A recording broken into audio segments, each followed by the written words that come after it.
now that I ran stable in my fuel tank, which is about a gallon, maybe 2 gallons of gas, I put an eighth stabilize in it, 360 in the tank, shook it up, ran it for a while, warmed up the engine.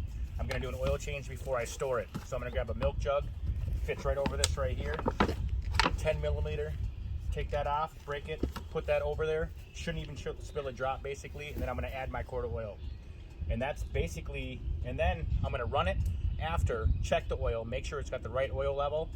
I'm gonna shut the fuel off on the snowblower and run it out of gas. That way all the fuel gets out of the carburetor, and the fuel that's in the tank that's left over is treated with a 360 or any type of stable seafoam, anything like that, so the gas stays good all summer long.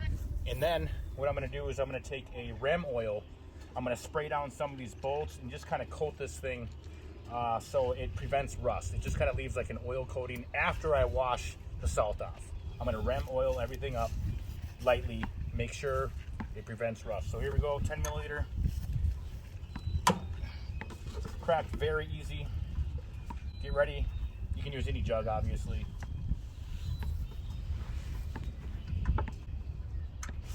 There we go.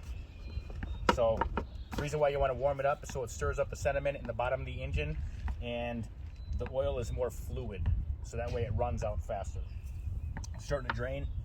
Do this for a while. Put this back on lightly, don't strip it, but make sure you got a little aluminum crush washer. It just kind of wants to, it like almost cracks just a little bit. Okay, now that all the oil is drained out and it stopped dripping, I'm gonna put the drain plug back in, giving her a good tighten. It's a her. Yep. Didn't know that. That's about it, not over tight, but just tight enough. I've got about my quart of oil here.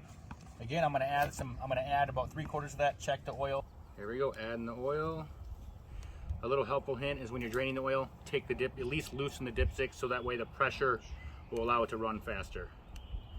And the reason why you want to do this in the spring is because when the snowblower is sitting all season, the oil can become acidic after using it and it can eat away in some of your gaskets. So that's why I do it every spring, depending on how much snow, one time in the fall, but I do multiple driveways commercially.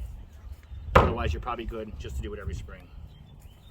Here we go, I'm gonna run it, check the oil. That's pretty much it, make sure it's full. Give it a good wash, wax some of the paint, spray REM oil all over here. Now it's it. Run it, shut the fuel off, and let it run out.